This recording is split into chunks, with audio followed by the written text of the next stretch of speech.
It's game time on The Score, the place for local winter high school sports. Brought to you by Central Maine Community College. More than just a community college, over 40 academic degrees and certificates, and one of the lowest tuition rates in New England. Just go to cmcc.edu.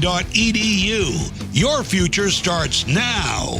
Central Maine Motors Auto Group in Waterville, the dealer with no dog fees, where cars and trucks cost you less. Online at cmautogroup.com. Hammond Lumber Company, serving Maine and New Hampshire from 22 locations. Your building project partner. HammondLumber.com. Midstate Machine. Looking for a career? Check out the Machinist Development Program at midstateusa.com. 201 Service Skowhegan, Maine's trusted towing and recovery partner since 1984. Flagship Cinemas, consistent pricing, and a premium cinema experience. Whittemore & Sons, your Coyote tractor dealer. Sales and service by a family that cares. Somerset Stone and Stove, offering quality gas pellet and wood stoves and hardscape products. 201 Tire Battery and Service, your tire and battery experts on the Augusta-Vassalboro line. Assistance Plus, providing home care, behavioral health, and developmental services. Together, we can make a difference. Manchester Motors, your Coyote tractor dealer. We dig dirt. Casella Waste, for your residential and commercial trash pickup. Computer Improvements in Skowhegan, from sales of computers and accessories to service. We're your go-to computer store. Heights Chevrolet, our family is here for your family. Connected Credit Union, building lifelong relationships. Get connected, stay connected. KVFCU, invested in you. Skowhegan Savings Bank, making our communities a better place to live and work. Skowhegan Tire Center, they beat any price. Route 201 Skowhegan. KMD Driving School in Oakland, teaching your kids to drive for over 25 years. Kennebec Eye Care, 216 Main Street, Waterville, your sight specialist. Danforth's Down Home Supermarket, second-generation family-owned in Herman and Pittsfield, with all your grocery and shopping needs. And by SBS Carbon Copy, Main Street, Waterville, where printing's personal, not puzzling. Now, let's go live to Mike Violet and AJ Knight. Welcome to the Nest in Oakland, where we've braved the weather for a good matchup tonight to close out the week as the Messalonskee Eagles host the Greely Rangers. AJ Knight, Coach John Coughlin back in on substitute duty on short notice, might I add. And I want to be very clear, once again, Mike Violet out, not a load management thing. Very much had a procedure. We wish him a speedy recovery. He wishes he could be here. But, Coach, thank you for joining me. And both these teams coming in, playing pretty well, but a grueling schedule. Third game this week for both these teams. Middle of the season, AJ. We've got mid-years coming up. I mean, a lot of illness around. These kids are playing well, and we're going to talk about their win streaks here shortly. These may be the two premier Class A teams in the state. And we've got an interdivision matchup here between the South and the North. These two teams could meet each other in the state final. Potentially true. Again, as you talked about their winning streak, first starting with the visiting Greely Rangers. They're on a 5-game winning streak, and most impressively, despite maybe some slightly lesser competition, they have absolutely taken care of their last three opponents, outscoring them by a combined 37 points. If they have absolutely crushed behind Cade Ippolito, who had 27 points in their game against Wells just a few games ago. But they come in riding very high, scoring some of their best, but they got a tough task tonight against two very good shooters in Parent and Ty Bernier, of course, and then the just flexibility and switching ability that Messalonskee brings on defense. Messalonskee, we're watching a team here that can really light it up. I mean, they could come in here, shoot 70 points. They could score 100 points. They really like tempo. They get the ball up and down. Greely, on the other hand, they're not as big and they're not as physical, but they play great defense. They're not going to be able to score with Messalonskee, so somehow they've got to get the game into a slower pace game to match up with Messalonskee. Well, with that being said, Coach, I wanted to ask you, how do both of these programs, but especially Messalonskee, handle this 3-game stretch? Because we know for Messo, they started the week off here against a good Mount Blue team that they beat Mike and I were up in Hamden early in the middle of this week, a game that's on Central Maine Sports on YouTube. You can watch absolutely free. They won that game. That was an absolutely rock fight against the Broncos, as it was the 2-3 matchup in the North at the time. Yeah. Both these teams playing 3 games this week. How do you manage that, especially as you mentioned, illness has been going around everywhere? Well, for Messalonskee, you look at the players out on the court, and they've got 14 players, which is 2 more than what you normally have, which means you can go to the bench quicker, and they do. They've got a very athletic team. You know, last year they got to the finals, Yes. and these kids played, so they've been there before. And Coach Smith, he knows what to do with these kids. He's going to play the bench. He always has. That's his strength. These kids, they can go 12, 14 deep against any team. On the other hand, when you look at Greely, AJ, this team won state championships in football and soccer. So this is how they come back and play, because they have athletes and they know how to come back and get the game face on. I think you mentioned the experience on both teams. I think it's valid for both. Obviously, much was made coming into this season about the loss of Merrick Smith from Messalonskee, but you brought back Bernier, Parent, Brunel, a bunch of juniors from that team last year, loaded senior roster. And this is, of course, our first opportunity seeing Greely this season. Yeah. But one of the things that stood out to me, their roster, tons of seniors on their roster, too, so both very experienced rosters. That goes without saying. I mean, you've got those seniors who played on state championships teams. They've all played together probably for 6 or 7 years. Right. They know each other. This team is deep. They trust in each other.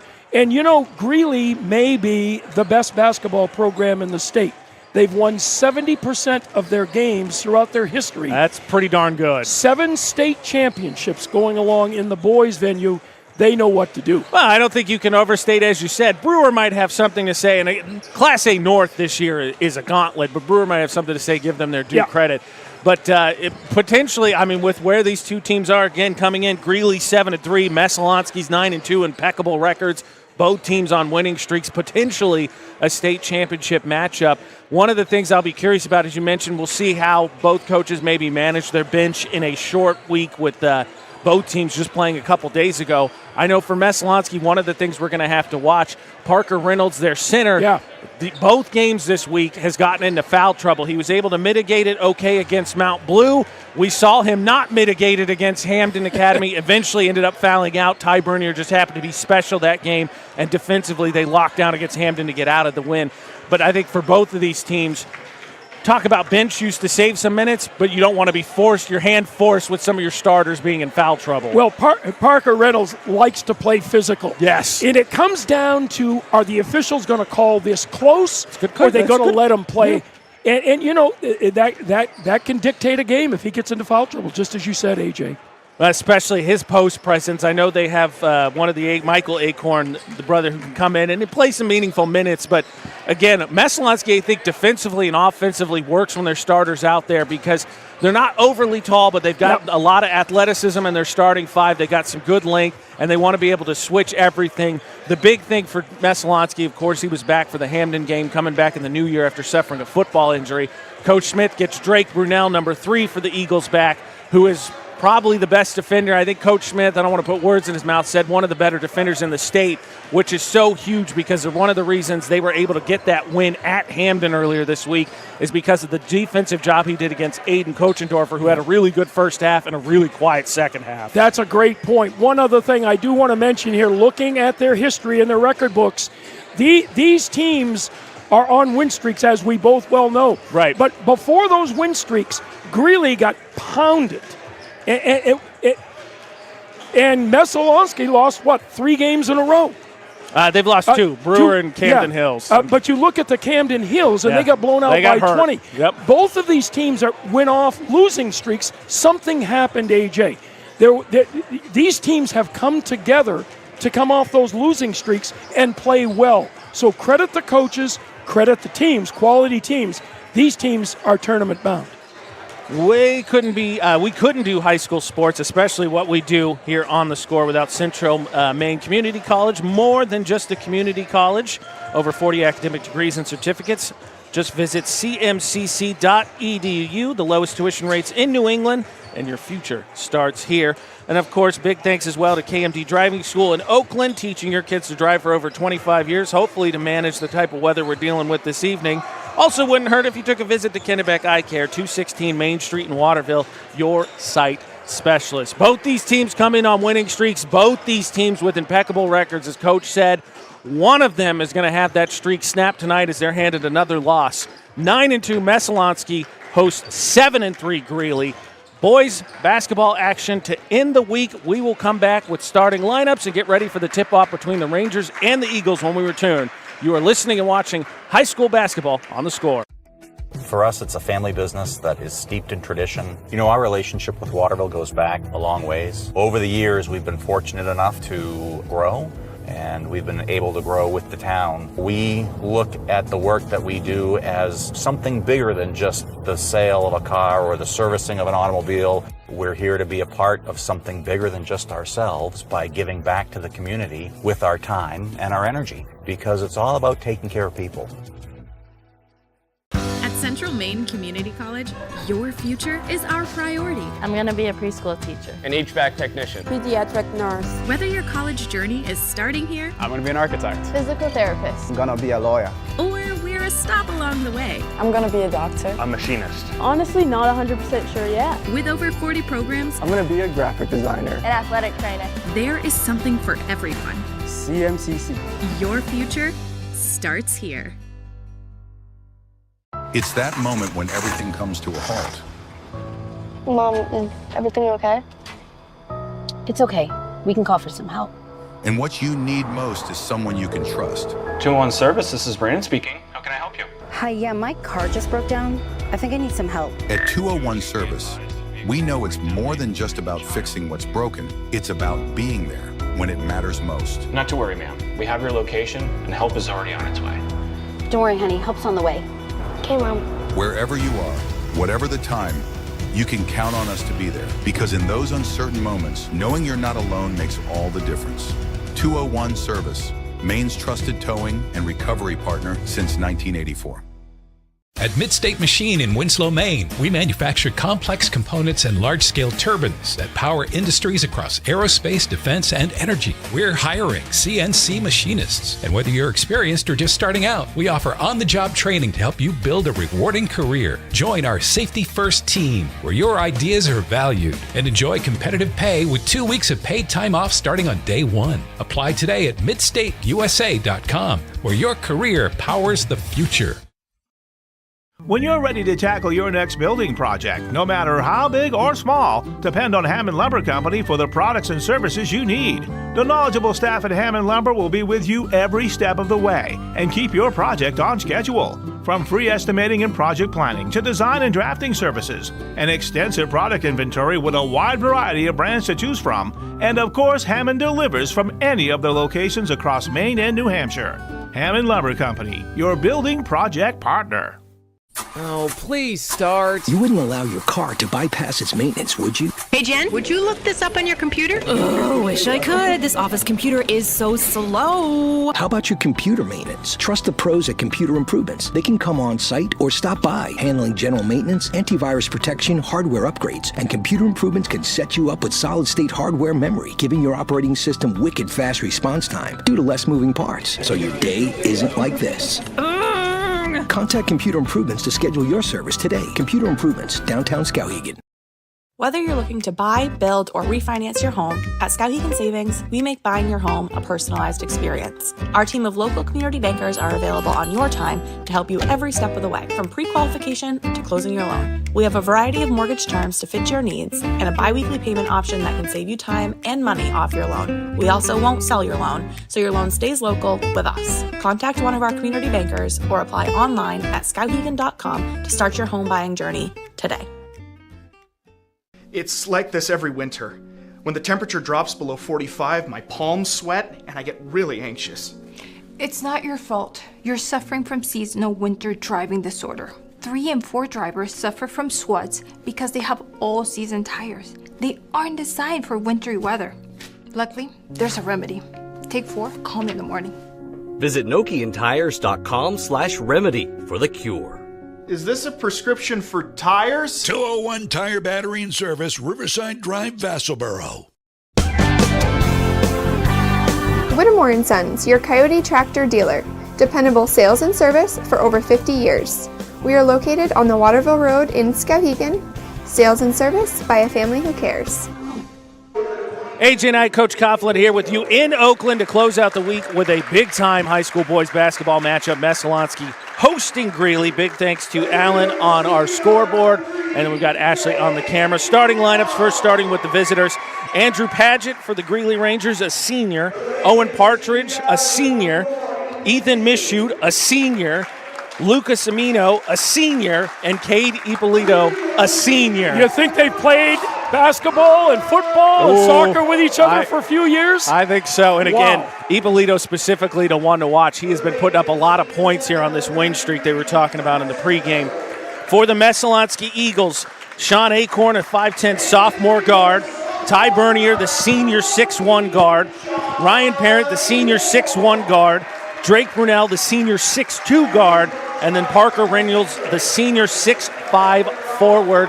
Ty Bernier, of course, was our player of the game in the game against Hamden. Had 20 points in that one, including spurring. I believe it was a 19-3 third quarter that let the Eagles close out the Broncos on the road, might I add. As we get ready for tip-off here, we couldn't do high school sports on the score without Central Maine Motors Auto Group in Waterville, the dealer with no dock fees, where cars and trucks cost you less, online at cmautogroup.com. Thanks as well to Danforth's Down Home Supermarket, second-generation family-owned in Herman and Pittsfield with all the grocery and shopping needs. Tipping it off, going to be Reynolds for the Eagles, and it's going to be Ippolito. He's the one to watch for the Rangers. You would think, AJ, that teams of this caliber would warrant three-man official. But we've only got two here tonight. It's a big-time game. Well, I think, Coach, with us, with the Mid-State Machine Instant Replay, you and I up here, we'll be the third official. All right. I think we can handle it. Don't screw up now. Whoa. Ippolito jumped way early. We got to do that one again. And that one's going to award the ball to Messalonskee. Eagles in the white, trimmed in the red with blue numbers and blue letters. They're going right to left. Maroon for the Rangers with white numerals. They are going left to right. Parent going to inbound here at midcourt as Ippolito got an early start on that one. Now, Greeley's going to have to match up man-to-man with the good scoring threats that the Eagles have. Let's see how that works out. So Burnell's going to bring it up to the front court, handle it from the right shoulder. Acorn circles around. Reynolds pops out top of the key. Fakes the handoff there with Parent looking for Bernier. Bernier gets a baseline, cut off there. Tries to spin, nothing doing. Good defense there by Partridge. Burnell gets it back out at the timeline.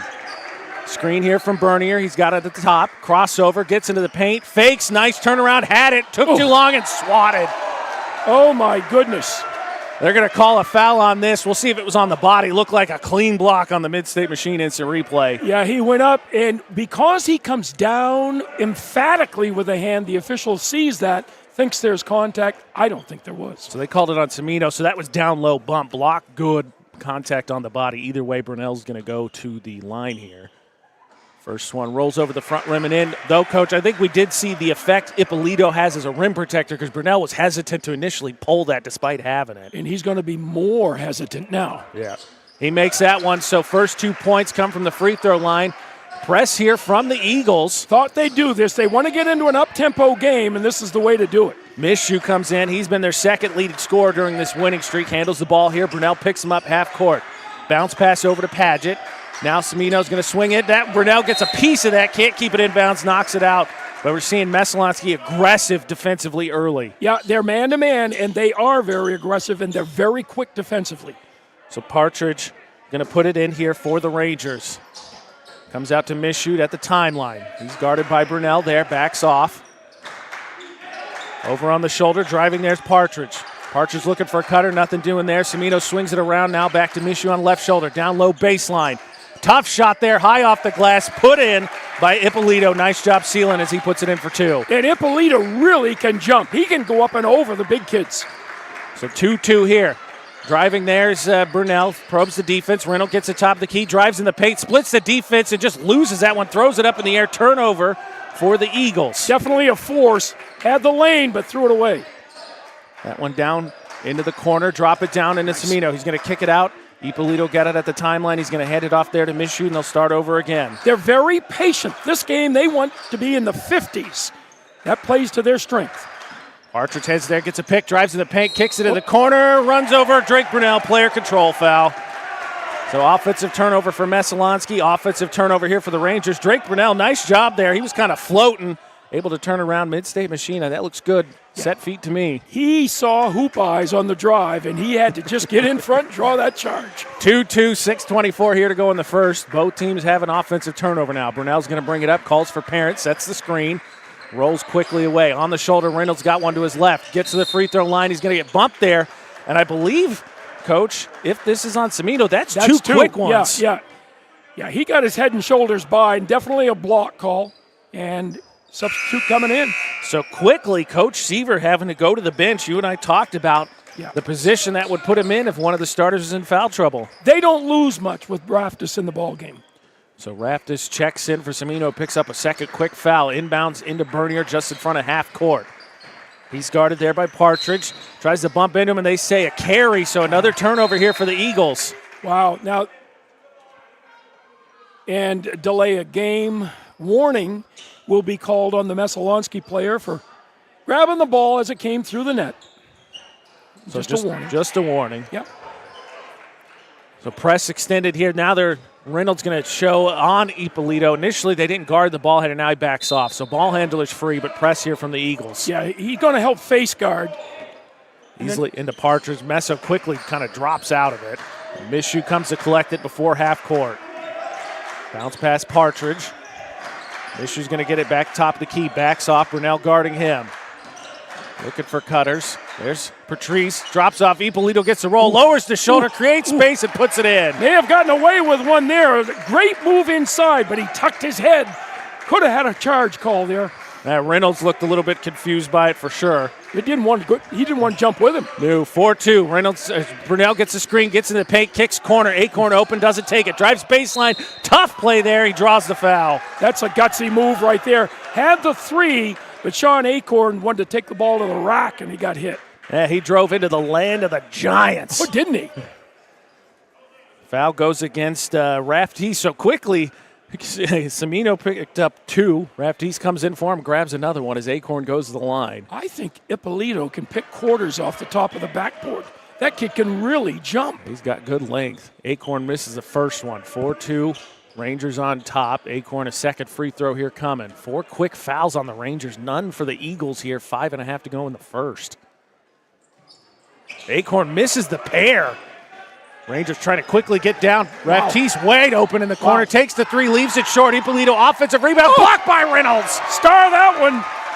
That was a great play. Acorn quickly gets into the front court. Doesn't like it. Gets it over to Parent. His range is everywhere. That's a rainbow long. Rebound comes out to Michoud, who picks it up. Action. Both teams. Pace is picked up in a hurry. Michoud tests the defense there. Acorn cuts him off, and he backs up. Well, coming out to get it, that's Paget. Paget trying to swing it around there, cut off there by Partridge. Partridge hangs on. He's guarded by Bernier. They like the Ippolito matchup with Reynolds, AJ. They want to get him the ball. They can get Messo in foul trouble. That's a bad pass. Loose. Acorn got a piece of it, but Michoud comes over to pick it up for the Rangers. Tries to drive up and out, gets space, scoops it. Reynolds blocked again.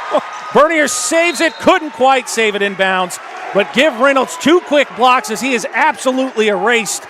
4 points. And that has an effect on whether you want to take the ball to the hoop or not. Get that thing out of here. Wow. And that's why it's so important he stays out of foul trouble. So it stays with the Rangers, comes into the corner. That's Paget. Paget on Acorn, tries to drive baseline. A little bit of space, nothing there. He's going to go back out to Michoud. 4-2 Rangers on top, 4:27 here in the first. This pace favors Greely. No hurry for the Rangers. Partridge drives, splits the double team, lays it off the glass, too strong. Rebound picked up by Reynolds. Bernier grabbed it up the left side, stops to the shoulder. He's cut off there. There's Parent. Tries to go around his defender, lowers his shoulder. Tough shot, that's blocked. Nice play. Reynolds picks up the offensive rebound, fakes, turns, lays it up, too strong, and Ippolito picks up the board. Ippolito's on both glasses. He's got 4 rebounds so far. That'll do it. Double talk already. Ippolito's got it here on the block. Pulls it out from the free throw line as the double team came. Michoud comes to get the ball. Out at the timeline. Brunell's been on him the whole time. Dribbling on the logo, swings it over to Paget. Paget gets a screen from Ippolito, stops at the free throw line, short. Acorn tracks down the rebound, hands it off to Burnell. Burnell turns up the pace. There's nobody in front of him, but he lost control of the ball and has to pull it back out to the corner. Hand off to Parent, not a clean handoff. Parent hits the deck, gets it back out to Burnell.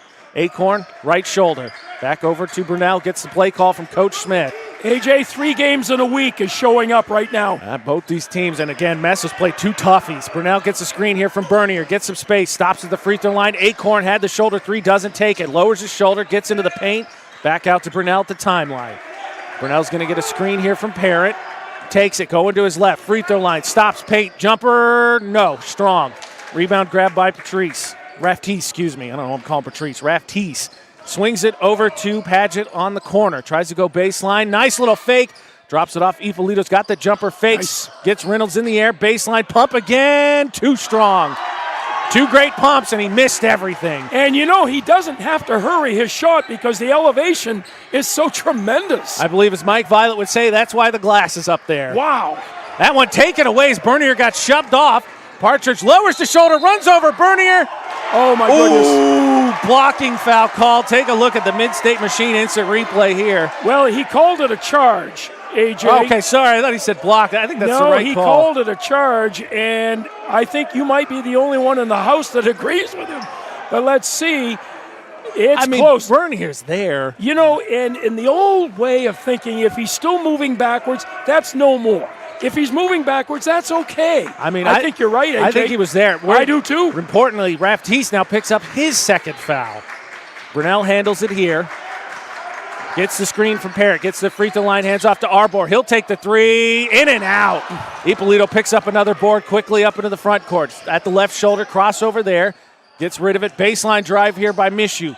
Throws out, shoulder 3 on the way here from Raftease, and he hits it. Nice job. Excellent offense. Attack the seam, kick it out to the 3-point shooter, and drain it. So that makes it 7-2 Rangers. Sluggish offense from the Eagles. Burnell fakes the shot. They're going to call a carry there, and no argument from him. Well, I am not impressed with the ball handling abilities of Messalonskee. The turnovers have been a problem for them all season, and in this type of a 7-2 game, you can't turn the ball over. I stay corrected. I believe I attributed the last foul to Raftease. It was actually on Partridge. He has 2. He now just checks out. New in the game, Matthew Hutneck. He's got the ball there. Popping out for it is Paget. Burnell takes it away. Burnell hesitates, goes up through the contact. No call there, and he missed everything. Goodness. I thought he got hit, AJ. I think he got bumped a little, but I thought that was good verticality there. I'm okay with the no call. So, again, Messo bageled on the possession. First time we've seen this. It's a 1-3-1 half-court zone. Let's see if Greely adjusts to it. Hutneck swings it over to Mishu. They got to go to the corners. Mishu into the corner. Drive there by Raftease. Throws it away as Reynolds picks it off. Bernier comes to get it. Messo needs a bucket. Big time. Shuffles his feet there as he dribbles, spins to the paint, loses it, gets bumped by Ippolito, now to Reynolds. Reynolds fake, down to the baseline, Arbor. He's going to give it back to Reynolds on the left shoulder. Looking for Bernier. Bernier's got space. He'll get it up. Too strong off the front of the rim, and Ippolito tracks it down. Another rebound. 7-2, 53 seconds left. Rangers can add to their lead. In the corner, wide open, short. Arbor tracks down the rebound. Raftease got a good look at it.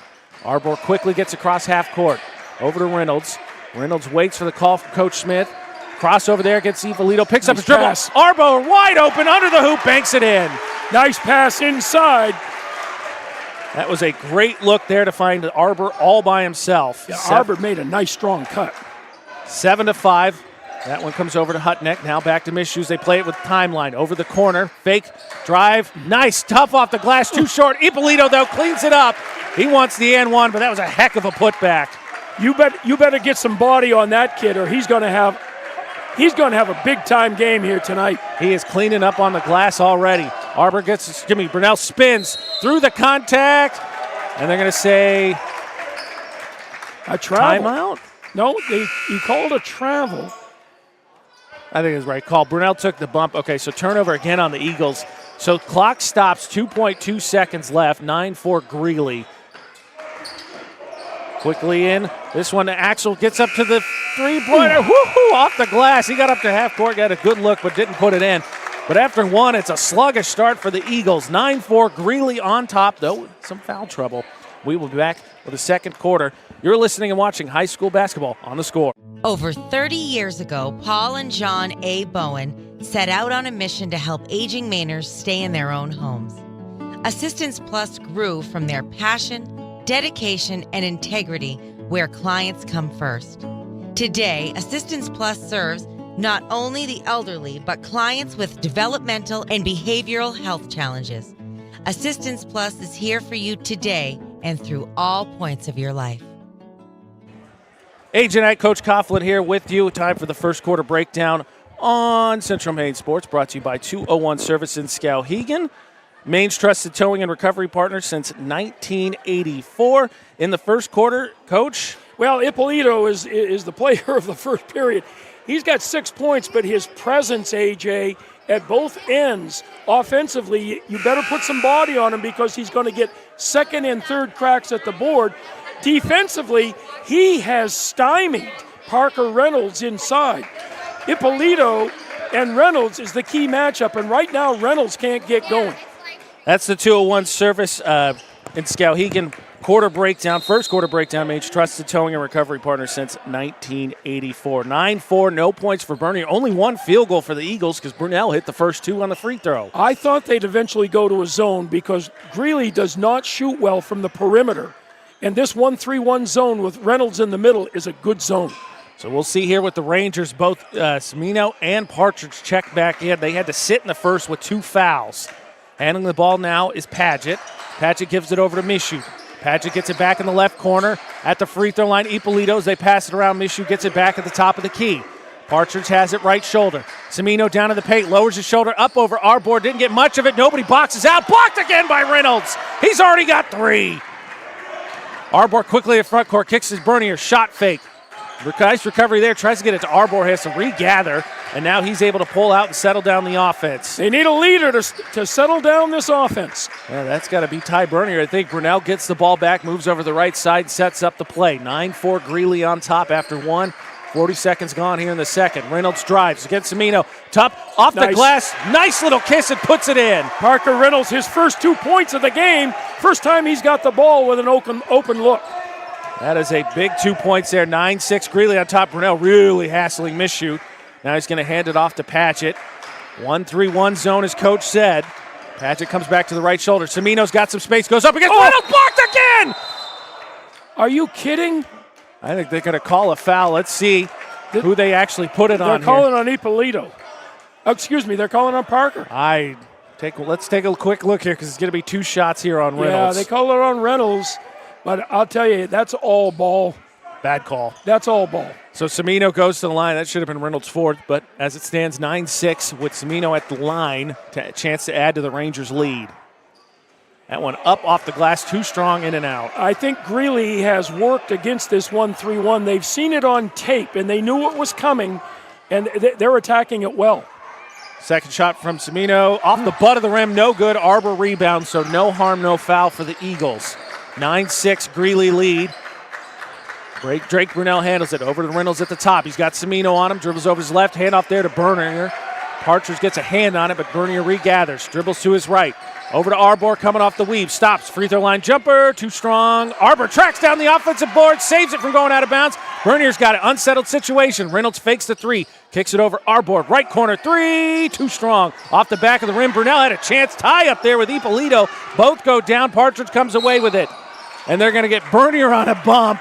And I got to be honest, Coach, you and I talked about this. You made a good point. How are these refs going to call it? And I think with the physicality, you get a little frustrated if you're messing with the bump there. Well, the other problem for officials is that they're used to having 3-man crews. Right. And for some reason on a Saturday night, they can't find a third official? Mm-hmm. Hello. So Semino's going to check out as Raftees checks back in. Foul goes against Ty Bernier, his first. So 2 fouls this quarter, both against the Eagles. Mishu handles the ball. Raftees comes out to get it. He's pinned against the half-court line, and he airmails that one. That's what that 1-3-1 zone's going to do, and you can see the trap on the top and trying to reverse the ball on errant pass. Arbor takes a seat. Sean Acorn checks back in. Arbor, some good juice for a guard. He really gets after the boards. Yeah. And Josiah Stone checks in. Haven't seen him in a minute in varsity. He adds some more length to this Messalonskee lineup, the junior. Yeah, that's a good matchup with Paget right there because he's got about 4 or 5 inches on him. Drake Brunell handles, comes over to Reynolds. Reynolds got it top of the key, drives in, lowers his shoulder, easily gets to the hoop and up off the glass and in. Ethan Mishu can't handle him at all. And again, Reynolds just with that length, a lot of athleticism in there with no size mismatch. He's able to easily get it up to the glass. Messalonskee making all the plays here in the second quarter. Well, Greely coach is talking right now. Where is the help side defense? When Reynolds gets the ball at the top of the key, he's got a clear lane, and no one is stepping to the middle to help out. It was 9-2? 9-4. 9-4 after one. Messalonskee scored 4 unanswered here with 5:54 here to go in the second quarter. It gives us the opportunity real quick to thank Somerset Stone and Stove, offering quality gas pellet, wood stoves, and hardscape products. And 201 Tire, Battery, and Service, your tire and battery experts on the Augusta-Vassalboro line. I'm surprised Ippolito for Greely is not positioning himself on the baseline. He's starting at the high post where all the clutter of the zone is. Looking for a bucket. Raptiste is going to bring it up. Goes over to Mishu. Zone extends out to him. He's got 2 on him. Now Paget's got it. He's behind the timeline. Dribbles up to the right shoulder, cut off there. Raptiste left side. Into the paint. There's Partridge. Paget, baseline, Mishu. Too strong. Reynolds able to grab the rebound. Hands off to Acorn. Nice check out by Reynolds. Acorn goes against Paget, lowers the shoulder, up off the glass. Too strong, gets boxed out. Brunell picks it up at the three-point line. Gives it to Reynolds. He's open. He'll take it. Parker Reynolds splashes it, and it has been absolutely his second quarter thus far. He's got 7 of the points, all the points in this quarter. 11-6, Messalonskee lead. Over to Mishu on the left shoulder. He's going to dribble out as the zone extends to him. At the free throw line, Partridge swings over to corner. Paget had a look at a three-pointer. That gets tipped, finds its way over to Raptiste as they just move it around the paint. Now Ippolito finally gets it on the left baseline. Back out to Mishu at the timeline. Back into the right corner.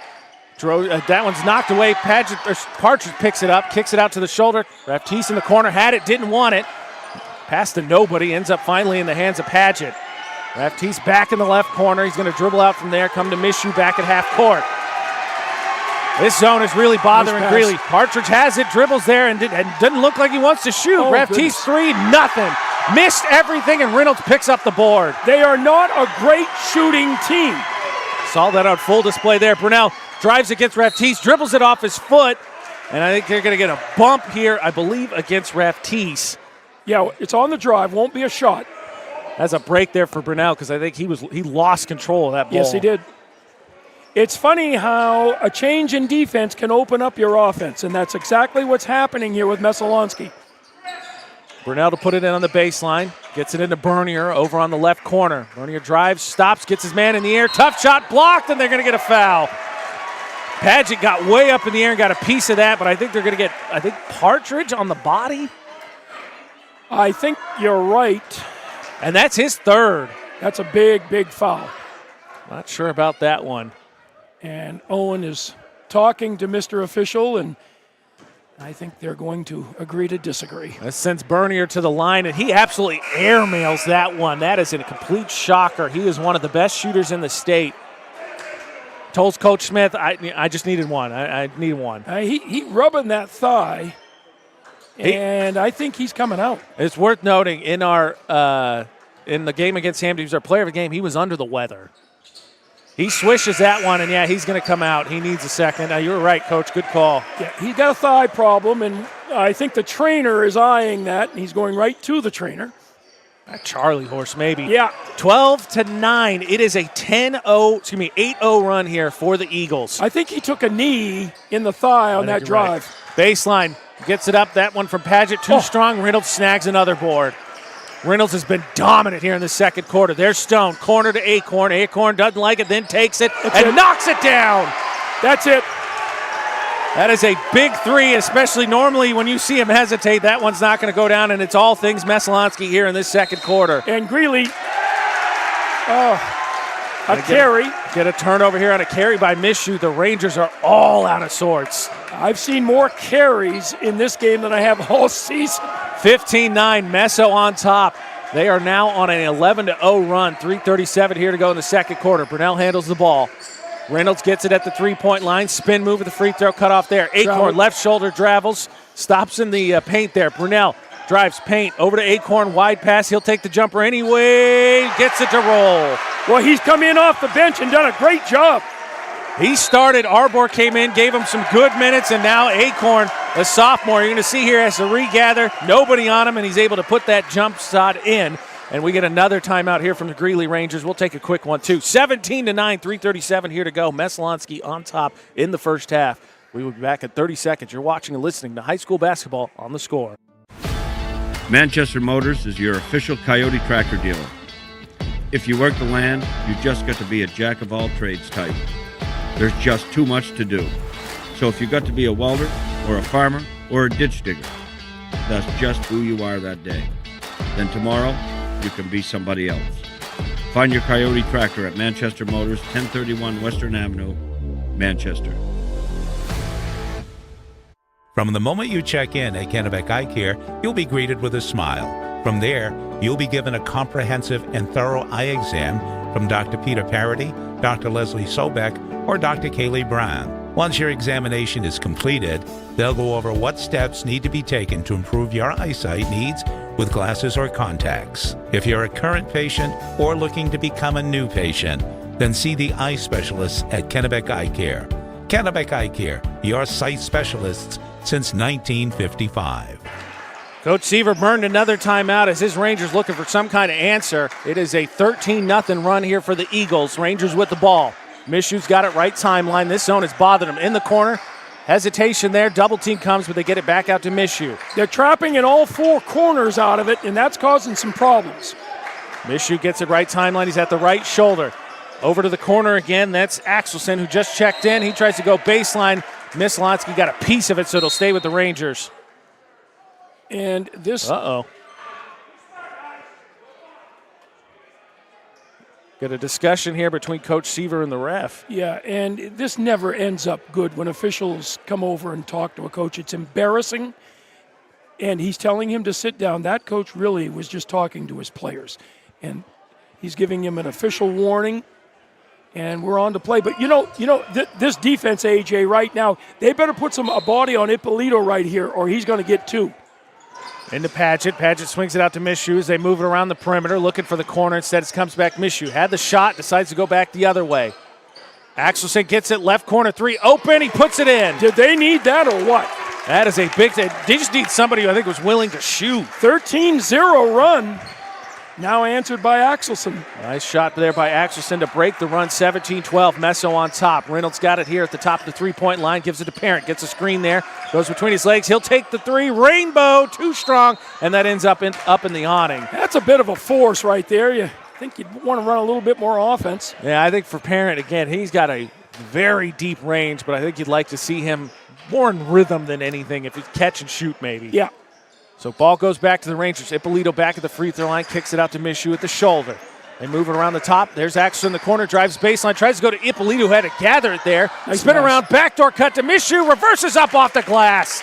Great find there by Ippolito and a nice finish by Mishu. That's a heck of a shot. That's not an easy one. That is 5 straight here for the Rangers, makes it 17-14 Eagles. That's the one that gets you out in horse or 5Xs or whatever you call it. Another carry here is a nice drive there by Reynolds, but they're going to say he picked it up. Let's see on the hesitation. Yeah, he does. I mean, it's tough because I feel like you could call that on most ball handlers. You can. I'm not saying it's the wrong call. It's a tough call, but turnover Eagles. So now all of a sudden 5-0 run here from the Rangers. They can add to it. And that is an emphasis this year. I don't know why, but it is an emphasis. Backcourt. Good call, ref, right there. We'll show it to you on the Mid-State Machine instant replays. You're going to see him step both feet across and immediately step that toe back down. Mid-State Machine. If you're looking for a career, check out the Machinist Development Program at midstateusa.com. 5-0 run for the Rangers. They turn it back over as Messalonskee's up 17-14, 97 seconds left to go here in this first half. Hasn't been the smoothest of games. Looks like two teams, like you said, playing their third game of the week. It's exactly what it looks like. Timeline Brunell plays pass back and forth with Acorn on the shoulder. Reynolds pops out, bounce pass down low to Brunell, kicks it out. Acorn corner three, good. Splashes that one in, nothing but net. Boy, Acorn has had a tremendous second period. That's 8 points for him. He has been big. Over in the corner, Axelson again. Kicks it back out to Mishu. Mishu dribbles over to the left side. They move it over the corner. Axelson again. That one back out to Mishu at the timeline. Picks up his dribble. Axelson left corner. Bounce pass to Paget. Brunel collapses on him. Ball's on the ground. Messalonskee tries to call timeout. I don't think they had possession.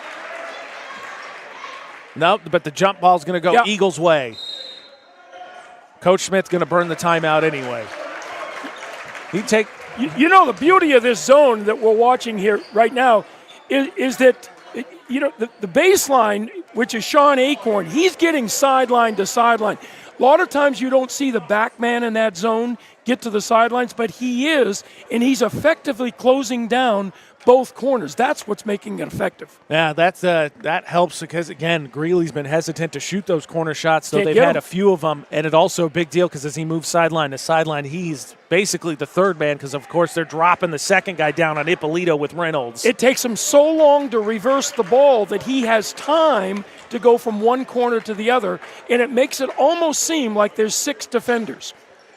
High school sports on the Score is made possible by Skowhegan Savings Bank, making our communities a better place to live and work, and Skowhegan Tire Center. They beat any price, Route 201 in Skowhegan.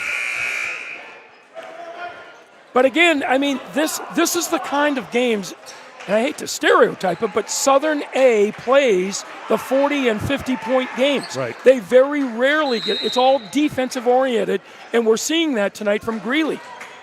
So for the Eagles, they get the ball back on a jump ball. 50 seconds left here in this first half. They're up 20-14. Chance to add to this lead. They were down 9-4 after one. Brunel calls out the offense. Parent works baseline. They come to him on the left shoulder. He's cut off there by Pageant. Jab step, and they're going to say foul up top, I think away from the play. Wow.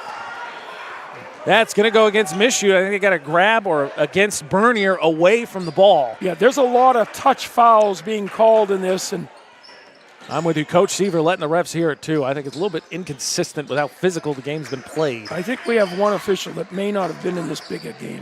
Acorn gets bumped, still throws it off the glass, looking for the contact. No foul there, to your point, Coach.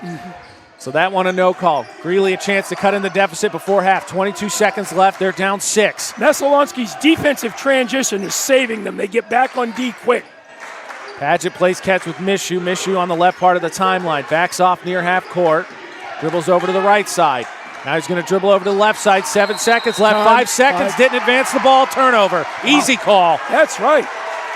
Not quite certain what he was thinking. He had wings to pass to, and he's going to have time on the bench to think about it.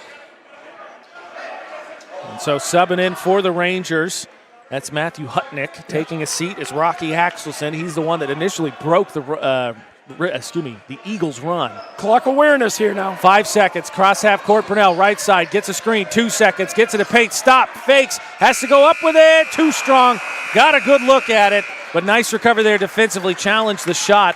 As it stands, though, the Eagles go on a 16-5 scoring run in that second quarter to take the lead into halftime. And we will take a look at the highlights. Coach will have the stats for us when we come back for the Hammond Lumber halftime. We are in Oakland, the third game for both these teams this week. It is 20-14, Messalonskee at half. We will be back.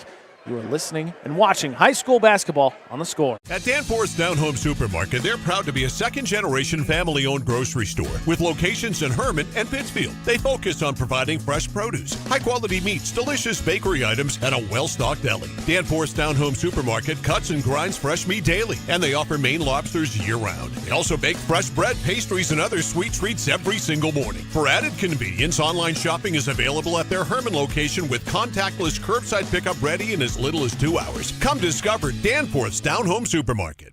At Central Maine Community College, we are building things that last. We're investing in technology, new facilities, and offering more degree programs than ever before. You can get the traditional college experience at a fraction of the cost. And for some, it's even free. Wait, did she just say free? That's right, free tuition for Maine high school grads from 2020 through 25. Set your goals and find your path at CM. Let's build a future together. Casella Waste. You see their trucks everywhere all the time. That's because they're out taking care of customers like you. Roll-off dumpsters, they've got them 15 to 50 yards. And they're in your neighborhood picking up the trash so you don't have to worry about it. Weekly, bi-weekly, or monthly from 2 to 10 yards. Casella Waste will also deliver portable toilets when and where you need them. And they offer septic services. Call to learn more about Casella Waste. 872-8257. 872-8257 for Casella Waste. Notice the price of gas and oil lately? Thinking about a pellet stove? Pellets are a renewable resource that are economical, and pellet stoves don't have to be ugly or loud. Come talk to us at Somerset Stone & Stove. Let us explain why now is the best time to have your pellet stove installed. Wouldn't you love to have a gas stove or fireplace designed for your home? Let Somerset Stone & Stove design and install a Regency gas stove or fireplace that is just right for you. Let us customize your Regency gas stove or fireplace while you enjoy the beauty and warmth. Visit Somerset Stone & Stove in Oakland. At Haight Chevrolet in Skowhegan, our family is here for your family. And our family has been providing affordable, reliable transportation to families in central and western Maine for 113 years. You don't have that kind of longevity in the car business without building strong, trusting relationships with customers from one generation to the next. Whether you're looking for new or pre-owned, financing, or special incentives, your shopping experience is always stress-free at Haight Chevy. Haight Chevrolet on Madison Avenue as you turn into Skowhegan. You'll also find the Haight family of dealerships in Madison and Farmington. Looking for a way to heat your home while staying within your budget? A home heating loan from Connected Credit Union is the perfect solution. We've got you covered with an affordable way to keep warm this winter. Maybe you're thinking of purchasing a heating and cooling system or replacing your windows. Making your home more energy efficient isn't just an investment in your home, it's an investment in your lifestyle. Contact our loan team for more details or apply online at connectedcreditunion.org. Get connected, stay connected.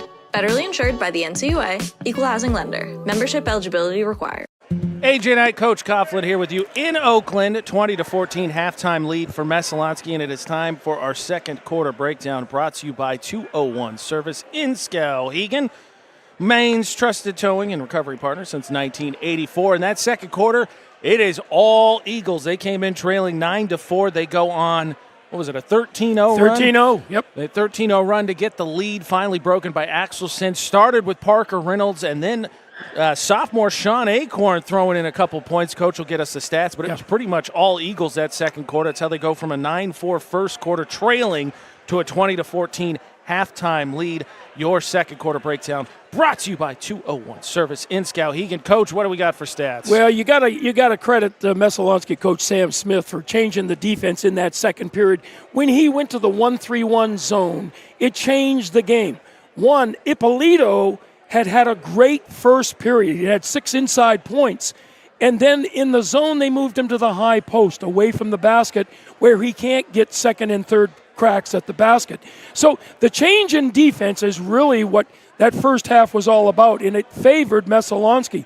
And you can see it in the scoring. As you said, AJ, just 4 points in that first period, but in the second quarter, they rebounded. Anderson Arbor finished the half with 2 points. Ty Bernier, one of the no-shows in the first half, only had a single free throw, and he's capable of scoring 20 to 25 points a game. True. So you expect to see him light it up in this second half. Ryan Parent had no points, and as we said before, that's a real big knockdown. Drake Brunell with 2 free throws. Parker Reynolds in that second pivotal period had 7 points and hit a 3 from the top. It was his 3 blocks in that first period that really wound things up and caused Greely not to want to take the ball to the basket. And Mike Acorn, as you said, AJ, 2 threes and a layup for 8 points. A total of 16 points in that second period. They outscored Greely 16-5 in that second period, and with a total of 20 in the first half. For Greely, we saw Ippolito in that first period with 6 points. He had nothing in the second period. That tells it all right there. Total of 6, led all scorers. Axelson with a 3-ball for 3, Raftis with a 3, and Ethan Mishu with 2 for a total of 14 points. 20-14, and Messalonskee coming out into this second period. They'll play that 1-3-1 zone, and force Greely to hit from outside, which they haven't done all year. We can see that. I think it stretches. Axelson was the one that hit the three finally to break up the run, but saw their hesitancy from the Rangers to, of course, pull the trigger. Halftime here on the score, brought to you by Hammond Lumber Company, serving Maine and New Hampshire from 22 locations. Your building project partner, HammondLumber.com. Coach, assumingly Messalonskee maybe will mix it up so that the Greely's not totally set in it, but after the defensive pressure they're able to put on the Rangers with that 1-3-1, obviously Coach Seaver knows he's going to see it here again in the second half. Yeah. If you're Coach Seaver, how do you figure out how to get Ippolito free? Because you know he can fill it up in an instant. He's big on the boards, and it just that second quarter ain't call his name. Well, against a 1-3-1, you don't play a high post man. Right. You put him in the spaces, and right now Greely is it's a problem with him at the high post. He can't do anything. He can't get close to the basket, and what they try to do does not involve him. They have to play him in the low block, so he can either get the ball in the low block, stretch the zone, or play behind the zone and come to meet the passes. Right now, he's ineffective because they've got him in a quandary where there's three people playing him defensively. That's true. On the other side, you mentioned it. Curious to see quiet first half from Ty Bernier, leading scorer for the Eagles. Again, we had the Hammond Lumber. We had the Hammond Academy game from earlier this week. He was under the weather. We did an interview with him as our player of the game. Very quiet first half. Checked out of what we thought, thigh injury, Charlie horse maybe. Yeah. Curious to see if he gets going because, again, as you pointed out, very quiet, very capable of scoring 20 points, and that's lurking out there for Greely to think about as well. Well, and I think Parker Reynolds is having a tough time with the matchup with Cimino. Cimino is playing him body. I mean, he's all over him, and he's pushing him. Reynolds likes to come out when he's pushed to the high post and onto the perimeter where you're seeing him trying to drive. I'd like to see Reynolds get inside into that post area. Yeah, well, we'll see. If he's struggling with Cimino, as you said, got a break there in the first half. Cimino picked up 2 fouls, sat for a good chunk of it. Partridge sat for a good chunk of it. He has 3. Rafty, who came in, I think, picked up 1 for Cimino. So foul trouble plagued the Rangers early, not really bothering the Eagles, even though they picked up a few there in the second quarter. We'll see how the refs call this for the second half. Yeah. It was kind of unfortunately, inconsistent. With 2 officials at a very physical game and being called inconsistent, you don't know what's going to be called in the second half. So as we wrap up here, the Hammond Lumber halftime, want to take a quick second to remind you, check, of course, centralmainsports.com, 1160score.com for upcoming schedule. This closes the week for us here tonight. We're in the Madtown and Madison Monday, Halldale Madison girls basketball, Oceanside and Winslow. That is Tuesday. And then a big hockey matchup Thursday, Messalonskee and Coney. They go head-to-head in the ice fault again. centralmainsports.com, 1160score.com, and watch everything on Central Maine Sports on YouTube, including all the friendly Greely fans that we're sitting amongst ourselves to, that we have directed them to the website. Make sure you subscribe. If you hit the notification bell, it's really easy. You get notified anytime we are live. This has been, of course, Halftime, brought to you by Hammond Lumber Company, serving Maine and New Hampshire from 22 locations. Your building project partner, HammondLumber.com. And as we get ready to start the third quarter, thank you as well to KVFCU, invested in you, and Heights Chevrolet. Our family is here for your family. And of course, we couldn't do what we do for high school sports of any season without Central Maine Community College. More than just a community college, over 40 academic degrees and certificates, one of the lowest tuition rates in New England. Just go to cmcc.edu. Your future starts now. Coach, which 2 players are you watching? 1 from each team as we get ready to start the third here. Well, you can't get Partridge to get another foul or they're in big trouble. And at the same time, I'm looking for Ippolito, where he is going to line up offensively for Greely. For Messalonskee, I want to see him get the ball inbounds inside to Reynolds. So Greely's going to start with the ball here. They're down 20-14. Mishu brings it into the front court. Ippolito comes out to get it. Already some bad body language and some kind of miscommunication. Well, Messalonskee's out back in a man-to-man, which they'll switch very quickly. But they'll show them this defense, and then they'll switch to their mainstay. I'm with you. You don't want to get used. Mishu drives baseline, runs out of space. That one tipped by Bernier and stolen as it ends up in the hands of Reynolds. Parent brings it up front court. Stops. Corner. Acorn open. 3. Short. Chased down there by Mishu. Good look there for the Eagles. But, Greely talked about coming out and playing against the zone in halftime. And now they got man-to-man to play Ippolito facing up Reynolds. Gives it up there. back up to the top to Padgett. Padgett tries to drive Acorn. Ippolito wants a clear out. Reynolds giving him that jumper. Ippolito will take it. Misses everything. Partridge able to come get the offensive rebound. Partridge in the post, kicks it out to Padgett, who's going to bring it out from the corner. Now, lots of space there at the top. Lowers his arm, loses the ball, and he's got to come out to the shoulder, give it back out to Mishu on the Messalonskee logo and reset. Oh, that's a reach. Yeah, Burnell gets called for one there. I think easy called there, and again, we'll see how the refs are going to call it here in this second half. So first foul of the half goes against Drake. That's his first. 6:50 to go in the third, still 20-14. That was the halftime lead for Messalonskee. Partridge to put it inbounds on the near sideline. Ippolito's calling for the ball inside, AJ, and they can't get it to him. He wants it. Padgett on the same side, not even looking at him as they spin it around. Mishu, open shoulder three, air ball. Picked up by Padgett, tries to reverse and misses, and Reynolds scoops up the rebound. Parent comes up to the right shoulder, keeps his dribble, now needs help. Reynolds is right there now. Parent, enough space in the corner to take the three off the back rim. That one's tipped and ends up in the hands of Partridge. He drives against Bernier, lowers the arm up off the glass, and that one is a foul and one. Well, Partridge loves that. He hadn't scored yet, had 3 fouls on him. Gets hit, lays it in. He's back in the game. He was able to shake Bernier, and then Bernier trying to get back defensively, and the play commits the foul. So Partridge with the and one here for the Rangers. Big bucket. Off the back of the glass, rebound still loose. Reynolds had it. Partridge came in, nearly took it away, and finally gathered up by the Eagles. There's a deep three by Bernier. That one off the side of the rim. Ippolito tracks down the board. Don't quite think Coach likes the shot selection so far. Padgett's got to open the corner, doesn't want to take it. Explores baseline, now pulls it out as Mishu comes to get it at the timeline. 20-16. Rangers scored the only 2 points thus far. 2 minutes gone here in the third.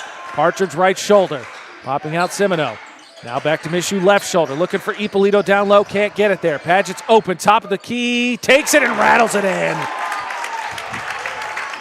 That's a big shot there. Greely has been hesitant to take threes, and that's a 5-0 run here to start the third for the Rangers. Well, the man-to-man defense is opening up for them. They're not extending. They're not in the 1-3-1 zone. Reynolds gets at the top of the three-point line, dribbles to the free throw line, gives it over to Acorn in the corner, who had to regather. Lowers his shoulder, stops, needs help. Harassed there by Mishu, now gets it to Reynolds. Reynolds thinks about driving. Instead, he's going to leave it off to Brunel at the right timeline. He's guarded by Ippolito, really extending out here. And he has extended. He's not going to hit a three there, boy. Over to Acorn. Fakes, drives the free throw line, cut off there. Semino got a hand on it. Reynolds picks it up with the left shoulder. He's going to take him. Lowers, spins, up off the glass. Nope. Lays it right over the front rim. Nice body control by Parker. Reynolds turns, squared up his shoulders, and now they're back in the 1-3-1 zone. They showed man for 4 minutes. Now they're back in their primary defense. Greely took advantage of that, struggled Yes, with they this in did. the second quarter. Mishu gets it, goes baseline there, guarded by Acorn's Ippolito, who's able to knock it away. He gets the double team out to Padgett, shoulder three, splash! Padgett with 2 bombs. And the problem is, Coach, like you said, you're going to mix in that man-to-man. Now all of a sudden, shooter got a little confidence. Yeah, it's exactly what happens. Tied at 22. The change in defense did not work. Reynolds got it on the shoulder, fakes the handoff, drives down, gets baseline, cut up by Semino, picks it up, hands off to Brunel, cut it through, can't do anything with it. He's going to pull it back out, calling for a screen. Gets it here from Reynolds. Shot fake, wide open, drops back, top of the key, rings it in. Well, someone's got to get over the screen. Either that or the hedge man's got to go take him, but you give that three, and he's going to nail it all night. Burnell was going to drive in, then nobody was there, takes the step back and hits it. Big response from the Eagles, and we get another timeout, and we'll keep it here. Coach, we know they're going to go back to that 1-3-1. Yeah. The problem is that I think we saw Padgett now got some confidence after hitting one against the man-to-man. Yeah, well, the other thing that's happened is that even against the 1-3-1, they did put Ippolito on the baseline, which opens up the outside shooters because you got to play him. Yeah, we saw that on that first three-pointer as Acorn was down there, so he's going to warrant a ton of attention. As Coach Seaver calls a timeout, that three breaks the tie, though the Rangers are able to go on one to tie it up. It was 8-2 to tie it at 22, and then, of course, that Drake Brunel three cracks that tie as it stands. So Greeley's got the ball, finding some offensive success here, especially from the outside. Can they take advantage of the zone? Looks like Messalonskee's already standing in. Well, I like the fact that they trap in all four corners out of this, which makes it tough to reverse the ball. Oh, goodness. And another carry. I got to tell you, Coach, this is more carries this game than I think Mike and I have seen all season. Well, you've got two officials that are on it. And it's hard to get off a call once you start calling it. We've seen it both ways, and it has been a ton tonight. So turnover, Greely. Messalonskee a chance to get some space. Down Reynolds on the left baseline, nothing there. Bernier springs open, steps in, takes a long jumper off the side of the rim, and Ippolito grabs it up. Mishu quickly up the left side. He's got Partridge trailing. Reynolds blocked again! That one turned around, though. Ippolito gets it unchallenged and puts it in. Reynolds got a block there, but they couldn't clear the ball. And he doesn't just swat him. He takes the air out of him. That makes it 25-24. Meso lead. Brunel picks up his dribble. Reynolds got it at the top of the key. Semino cheating on his left hand. He's going to hand off to Acorn at the shoulder. Whistle here. Oh, goodness. And I think they got a legal screen off ball against Meso. Yeah, it's off the ball, which is kind of interesting. It's going to go against Brunel. So that one, Brunel screening, I think Ippolito called for the illegal screen. Yeah. Mishu's going to take a seat. Primary ball hitter. I don't know that we've seen him sit yet tonight, Coach. No, he hasn't. And this kind of interesting. See what they're going to do offensively now. They've got good size, and you've got Partridge as the point guard who likes to shoot it. That's where they need to go, right there. Down on the block, goes against Reynolds. Nice spin move there. That one, I think, easy call. Reynolds tried to recover there, and I think you're going to see hit him on the wrist here as Messalonskee went back to that man-to-man defense. Good step and spin move. Reynolds picks up the foul. Ippolito goes to the free throw line. Well, we'll see what kind of free throw shooter he is because that's there all night for him. Second foul for Reynolds. Again, last couple games he's battled foul trouble. Done a nice job tonight as that one rolls over the front rim and out for Ippolito. Good-looking release, though. Nice shot, just not friendly rims. Yeah. 3:04 here to go in the third quarter. It's Meso 25, Greely 24. Free throw on the way for Ippolito. Makes it, and we're tied again, 25-all. This one's going down to the wire. These teams are meant to go to the wire on this one. Brunel handles the ball, brings it up over the left side. Gets a screen there from Reynolds coming over the right, picked up by Semino. Crossover, head fake, now drives into the paint. Stops baseline, gets Semino up in the air, can't take advantage. Reynolds lowers his shoulder. Uh-oh. That's a break there, I think, for the Eagles, as you're going to see Ippolito. I got to be honest, I didn't have a problem with the Bernier charge call that he got earlier. You got to call it the same. That's got to be a charge. And yeah, bounce pass in. They're going to get a hold here against Semino as Reynolds got away from him. Yeah. No, we got an offensive foul. Oh, I stand corrected. No, he didn't think that call was appropriate, and he's going to tit for tat that one. So that foul goes against who's two? There's no two on the Parrott. I lost them. Ryan Parrott. Okay, so Parrott picks up the foul, so turnover in the corner. Open shot on the way, short. Reynolds picks up the rebound, going to slow it up here. They're getting open looks. They just can't hit those threes. Parrott drives there, now crossover, jumper, tough one, high rainbow, and that one's short. And Arbor makes a great play to save it off Ippolito, but it bounces into the hands of Partridge. Arbor chases back in the play, knocks it away, dive on the ball, and it's finally taken away by Meso. Arbor just showing effort on that one. Bernier stops, pops, gets fouled off the glass. And Greely, I think, starting to react to the whistles here, showing some frustration. This reminds me of a YMCA noontime pickup game right now. I mean, both teams are down throwing up threes. We got people scrambling on the floor, and both teams are laying it on the line. And that's Partridge's fourth as he just stuck a hand out and smacked Bernier. That's big. And a big deal for Eagles. Again, Bernier, very quiet night, but for a shooter, just seeing a free throw go down. I'd leave Partridge in the game. I would not take him out. I think he's coming out. He is coming out. Yeah, Mishu's going to go back in. Man, Bernier, yeah, very off night. Front rims that one. Second one he hits. That's only his second point of the night, AJ. A very quiet night. So Partridge is going to sit for the Rangers with 4. Arbor, again, credit to Anderson Arbor, who created that, just whole havoc out of that. So 2 for 3 trip for Bernier, makes it 27-25 Meso. 2:14 here to go in the third. Mishu steps across half court. Padgett gets it to Ippolito at the free throw line. He is just swarmed by Eagles. They swing it over to the corner. There's Raptiste. Padgett, left corner three, in. He's got 3 threes this quarter. He's feeling it. He's feeling it. He's got the stroke.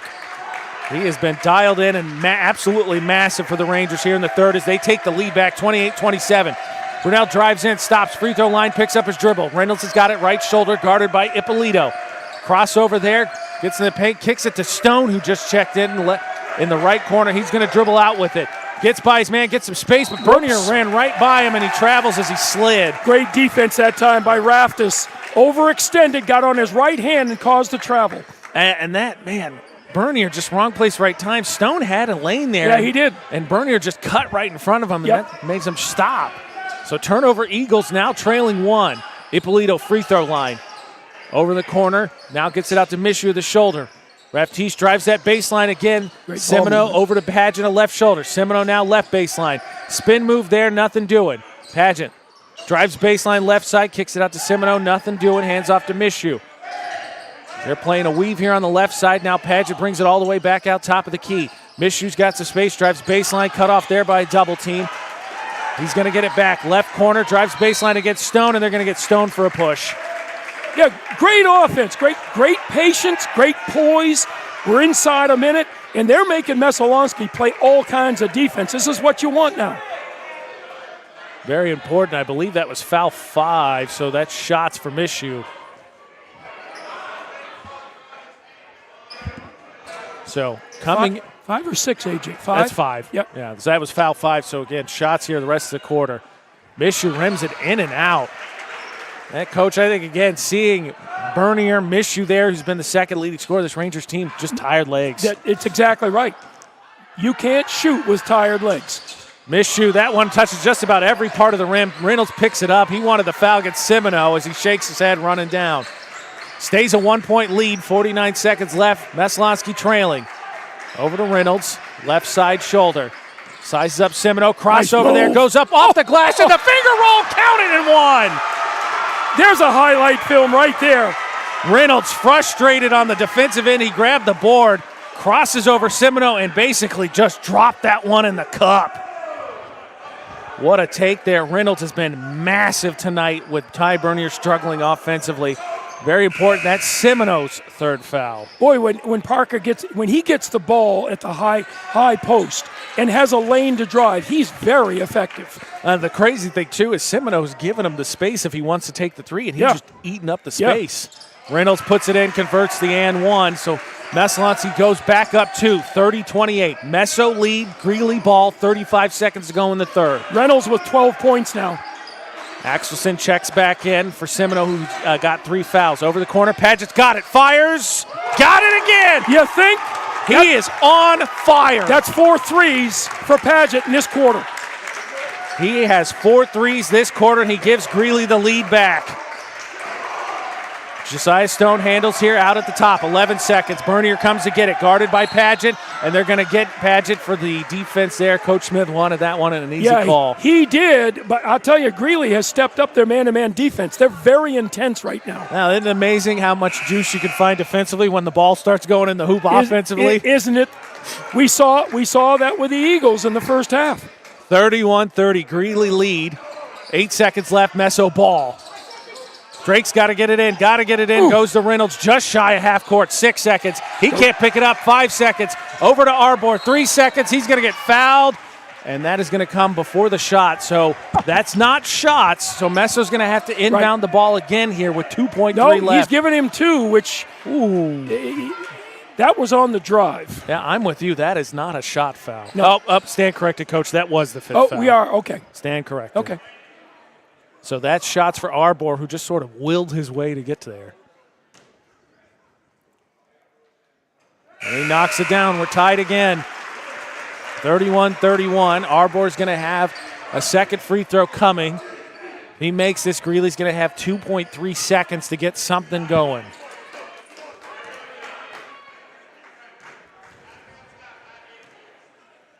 Arbor, a couple dribbles, gets it up, puts it in. Messo back in front, 2.3 seconds. Quickly into Axelson. He stops, timeline shot, and that's well off.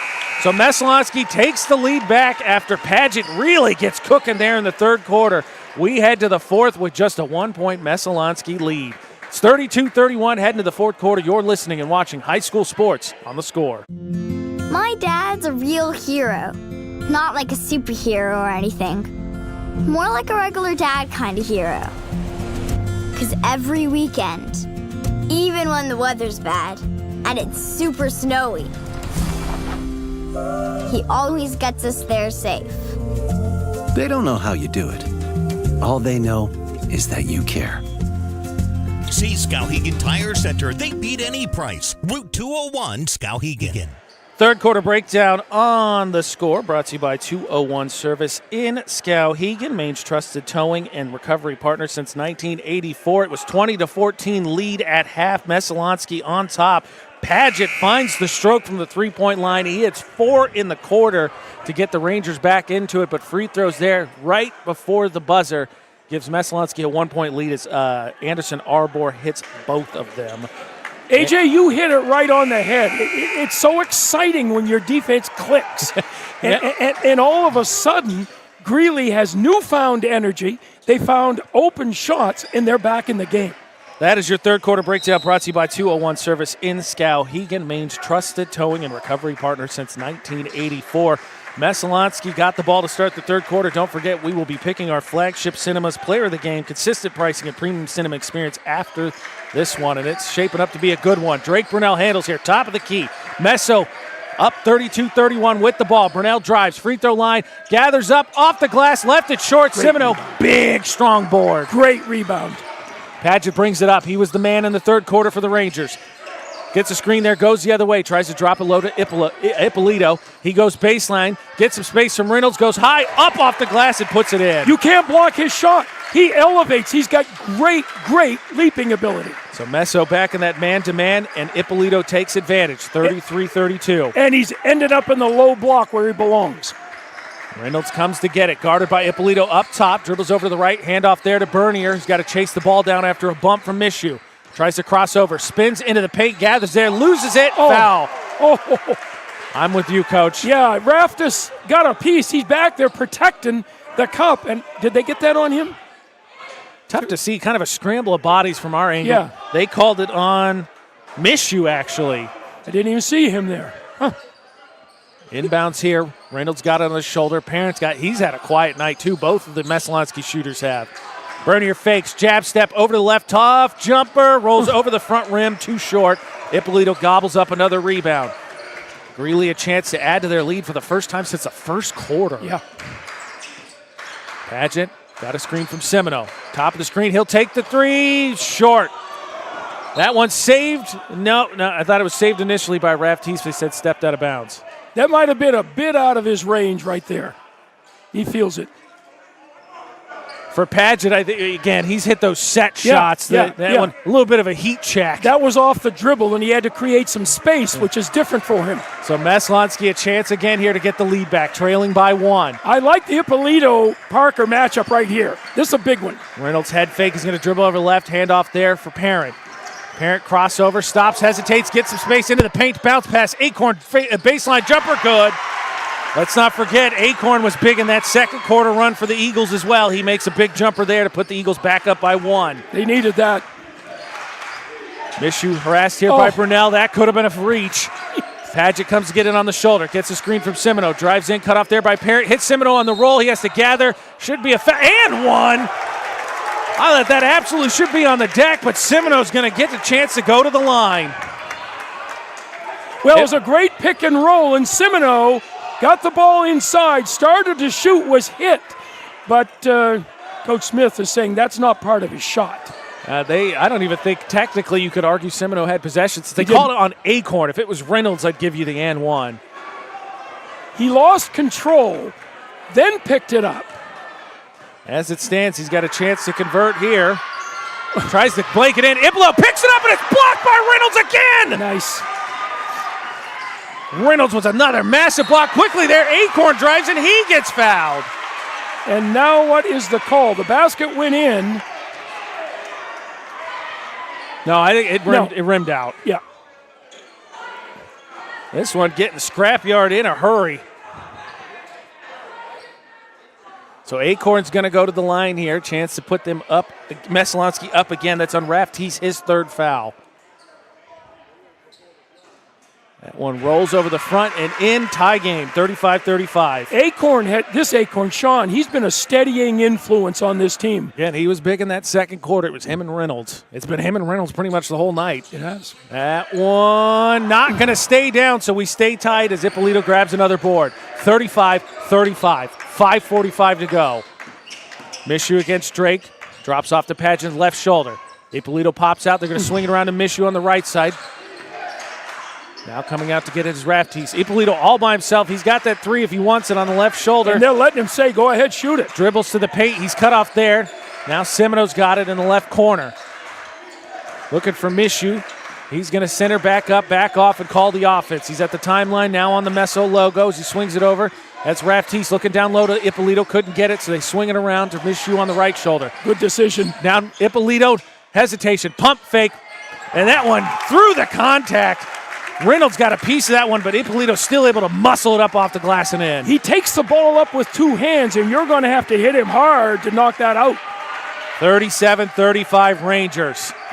Burnell over on the far side. Reynolds, top of the key. Dribbles over to the right, looking for Parent on the handoff. Gets it there. Now he's going to cut back, gets a screen from Reynolds. He'll take the deep three. That one off the butt of the rim. Reynolds able to track it down, though. Gives it to Bernier.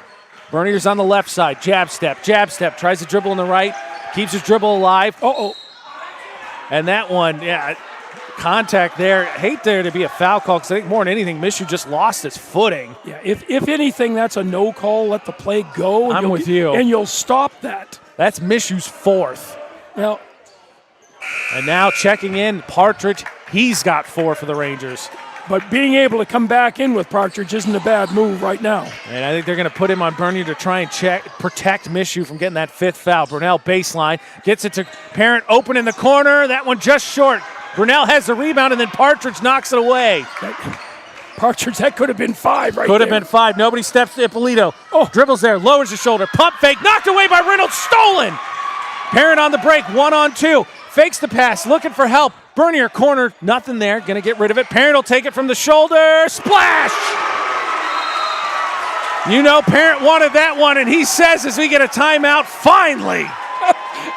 Listen, a kid who misses 12 in a row has the confidence to come back and stick it in a big time. As they say, shooters got to shoot. Parent makes a big 3 to put Messalonskee back on top, 38-37 with 4:09 here to go. If I told you that I would not put down a 3 for Parent until the 4th period, would you have believed me?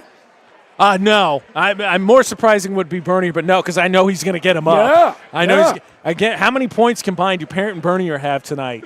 Parent's got 3. And Bernier's got 3, 6 points. 6 total. And they're in this game. And Bernier has no field goals. Yeah.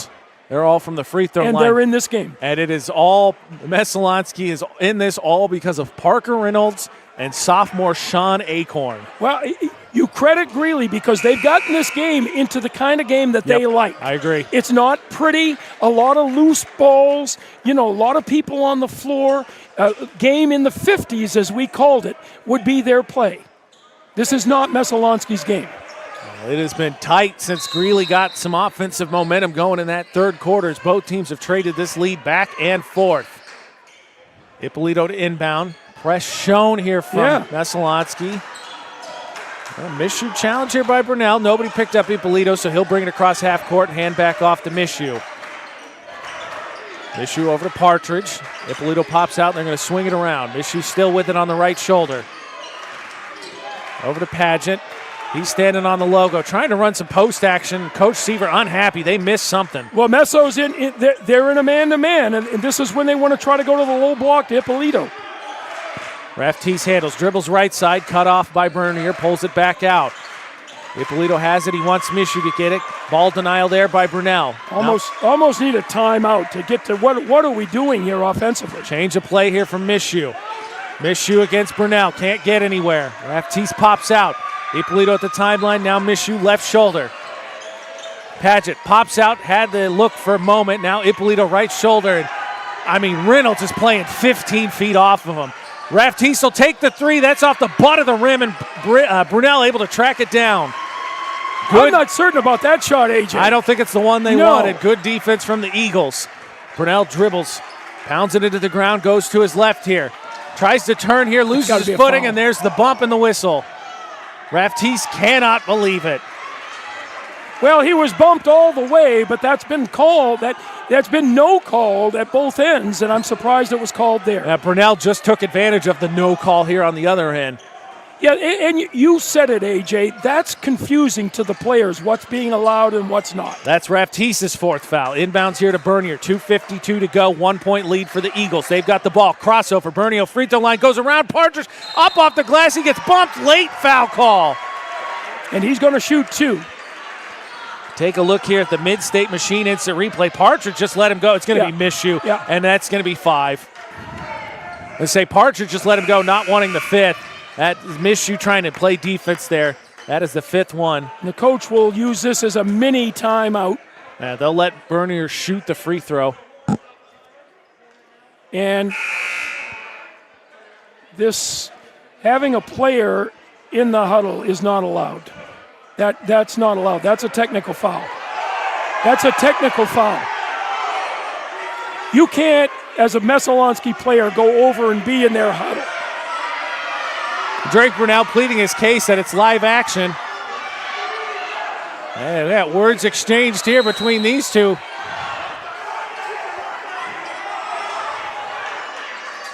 Yeah, that's interesting right there, AJ.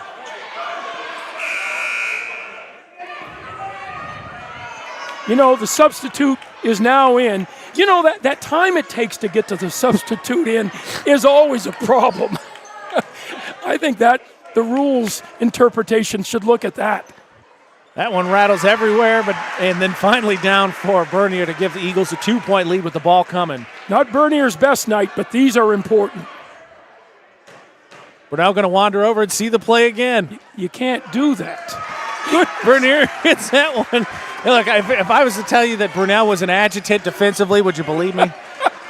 3-point lead for the Eagles. Now Mishu, their second leading scorer, sitting with 5. Oh, that is an offensive foul.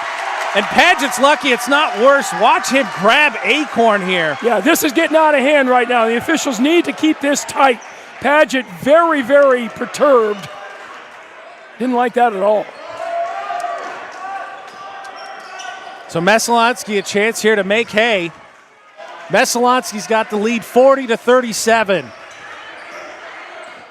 Drake Brunel gets a screen, drives in, over to Acorn, all by himself in the corner, off the back rim. Bernier fights for the rebound, collides with Ippolito, stays alive. Reynolds all by himself, lets the man blow by and puts it in.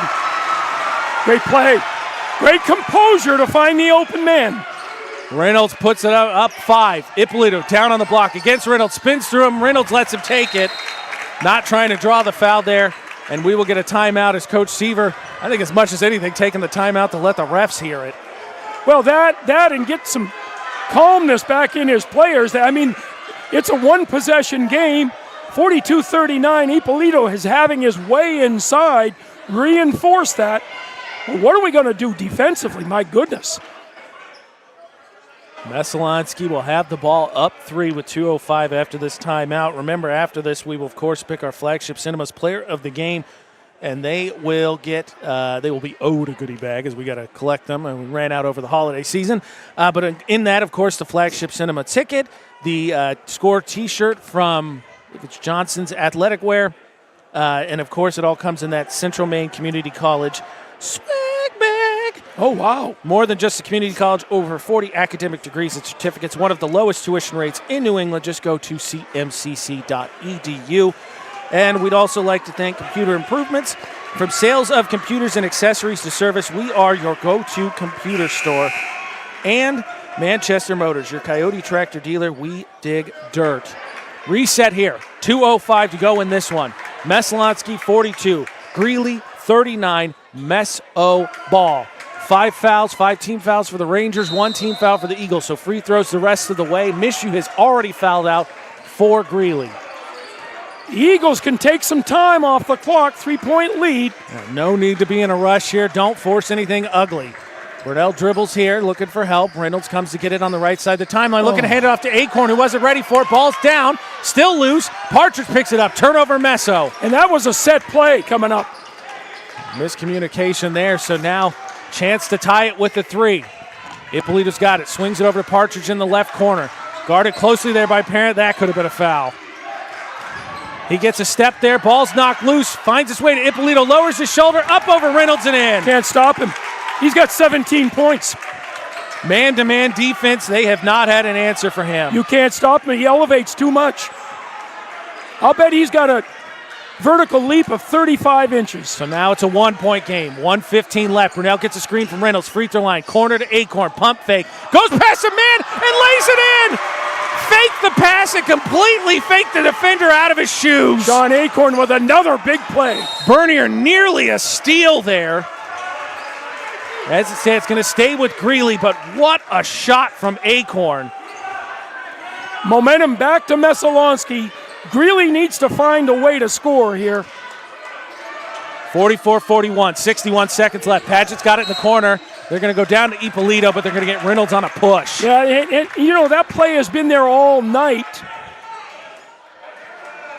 Reynolds claims frustration because, of course, Ippolito's been dropping that shoulder offensively. I think the problem is that Reynolds really hasn't wanted to push back much. Correct. That's exactly right, AJ. So he doesn't want to chest him. That one into Partridge now. Swinging around. That's Padgett. He was hot in the third quarter, quiet here in the fourth. Down to Ippolito on the block, back out to Padgett, the corner, tell him to clear out. Partridge handles, calls out the play. Padgett's got it on the shoulder.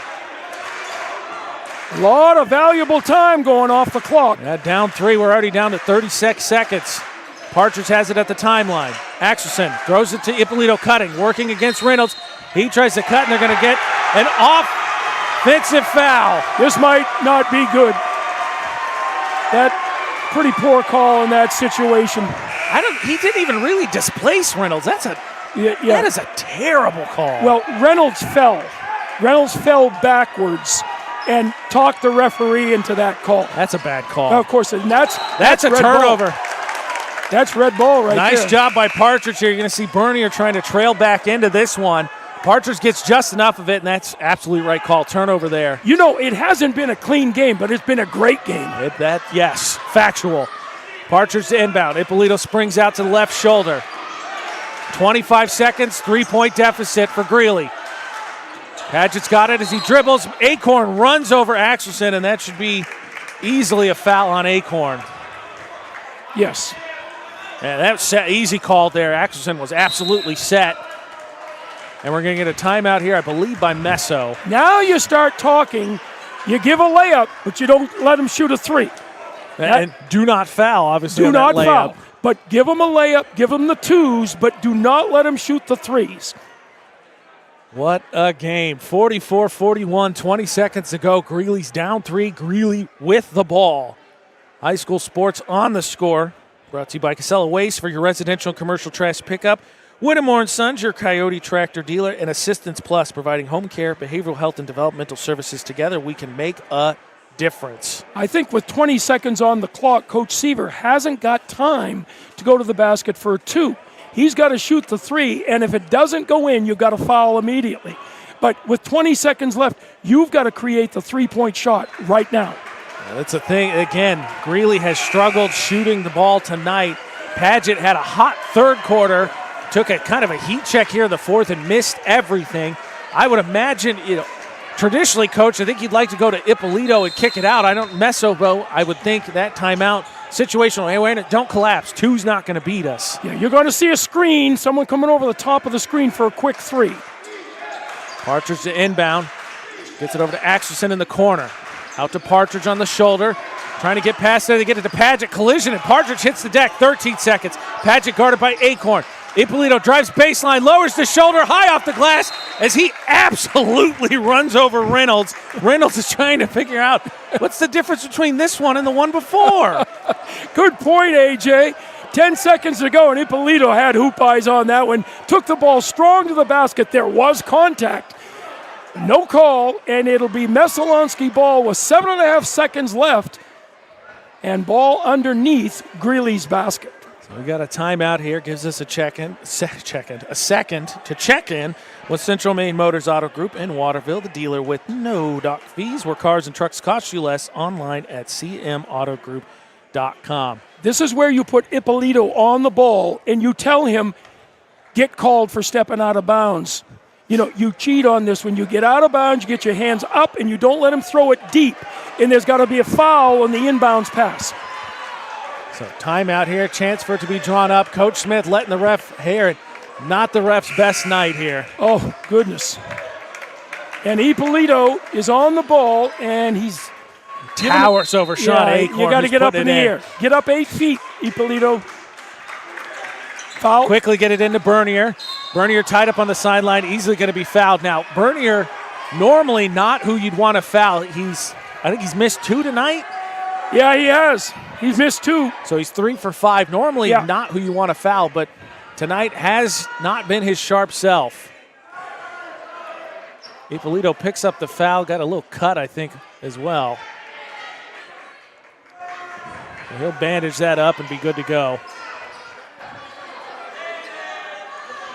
So Bernier will go to the line here. Chance to put the Eagles up 3 with 5.7 left. Okay. Ippolito back in. He's bandaged up. Worth noting, Messalonskee does have a foul to give. And you certainly want to watch where Padgett is right now. You want to remind him that he's going to be the one that probably will take the shot. Bernier puts that one up, doesn't even touch rim. Bernier, 6 points on the night. All free throws.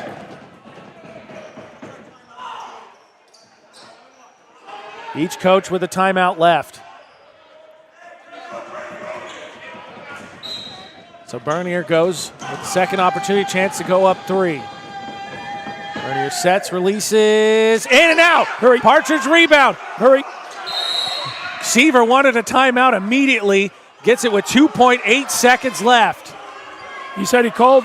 He called it when he said he was, but again, refs got to see it. That's it's right. Not quiet in here. That's exactly right. Now, if the other official had seen it, and that's what they're talking about right now, but he is. And they're going to change it. They're going to put some time back on the clock. And the ball will be taken out in front of the Messalonskee bench with 3.8 seconds. So Greely's going to have nearly 4 seconds to work with here. Plenty of time. And I think you're going to see a screen. There'll be a double screen. If that were my team, I'd be getting the ball into Padgett's hands. But I'd like him to be set. Yes. Yeah, no, I agree. He took one on the move where he tried to create space here in this quarter after hitting 4 in the third, and he hit nothing but air. So he likes the corner shot. Let's see where he sets up. So Greeley's going to have this right in front of their bench, which, they reset it. So it's going to go back over the Messalonskee bench. My apologies. You were right, Coach. So it's going to go back there. They have 3.8 seconds to get this. I think you'd like to get it to about your own timeline. I don't think it matters. I think Padgett can stick it anywhere from half court, but he's got to have a look. I mean, and he's got to be able to get the ball in square. And again, worth noting, Messo does have a foul to give. Well, that's a good point right here. If they've got a foul to give, I'd do it right now. Because you can make them inbound it again. So yeah. Padgett's going to be the one that put the inbound in. Trying to get it in. Skips it in the corner. Got to take the shot. Had it open. Dribble. Missed everything. Partridge saved it. There goes the clock. And Messalonskee able to hang on as Reftees had a chance. I think had his best look in there in the corner, but instead curls. And he can't find anything despite the effort from Partridge to keep it alive. Messalonskee hangs on. And that is the final score. 45-43. What a beauty. So we will take a look at the stats, figure out who our flagship Cinemas player of the game is, and try and put a bow on this one, a rock fight for this Saturday. We will be back. You're listening and watching high school basketball on The Score. Discover the printing experience you've been searching for at SBS Carbon Copy on 54 Main Street in Waterville. Tired of getting lost in big box stores? Whether you need unique business cards or large format printing up to 44 inches wide, customized invitations that scream you, we've got it all. Our team is here to print, copy, or scan with a smile. Fast, affordable, and with a touch of personality. Don't settle for ordinary. Dash over to mainprintingservices.com where printing's personal, not puzzling. Hi, this is Mike Perkins from KMD Driving School. I've been instructing your children in driver's ed for years. We're accepting new students for the fall and winter classes. Let the professionals teach your children. Call 465-4835. Sign them up for KMD Driving School. New classes begin every 3 weeks. Call 465-4835, 465-4835, or visit us online at kmddrivingschool.com. The journey begins with us. KMD Driving School.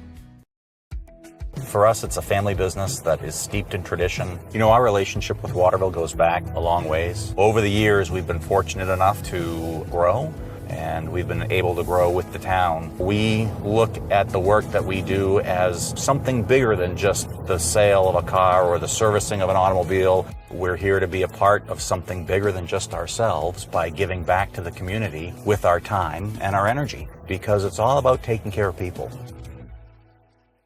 At Central Maine Community College, your future is our priority. I'm going to be a preschool teacher, an HVAC technician, pediatric nurse. Whether your college journey is starting here, I'm going to be an architect, physical therapist, I'm going to be a lawyer, or we're a stop along the way, I'm going to be a doctor, a machinist. Honestly, not 100% sure yet. With over 40 programs, I'm going to be a graphic designer, an athletic trainer. There is something for everyone. CMCC.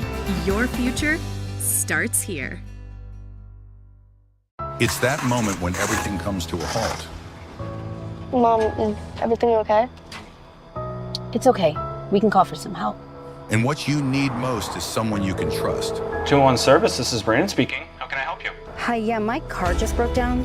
I think I need some help. At 201 Service, we know it's more than just about fixing what's broken. It's about being there when it matters most. Not to worry, ma'am. We have your location, and help is already on its way. Don't worry, honey. Help's on the way. Okay, Mom.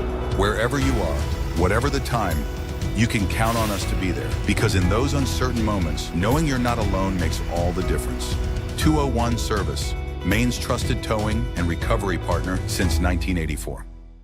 At Midstate Machine in Winslow, Maine, we manufacture complex components and large-scale turbines that power industries across aerospace, defense, and energy. We're hiring CNC machinists. And whether you're experienced or just starting out, we offer on-the-job training to help you build a rewarding career. Join our Safety First team, where your ideas are valued, and enjoy competitive pay with 2 weeks of paid time off starting on day one. Apply today at midstateusa.com, where your career powers the future.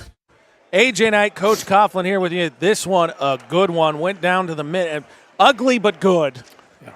Went down to the last shot.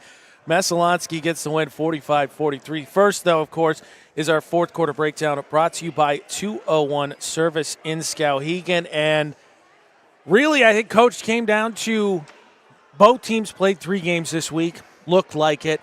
But Greely's inability, I think, to find a consistent shooter besides Paget for just the third. Yeah. Had some looks, obviously needed them late.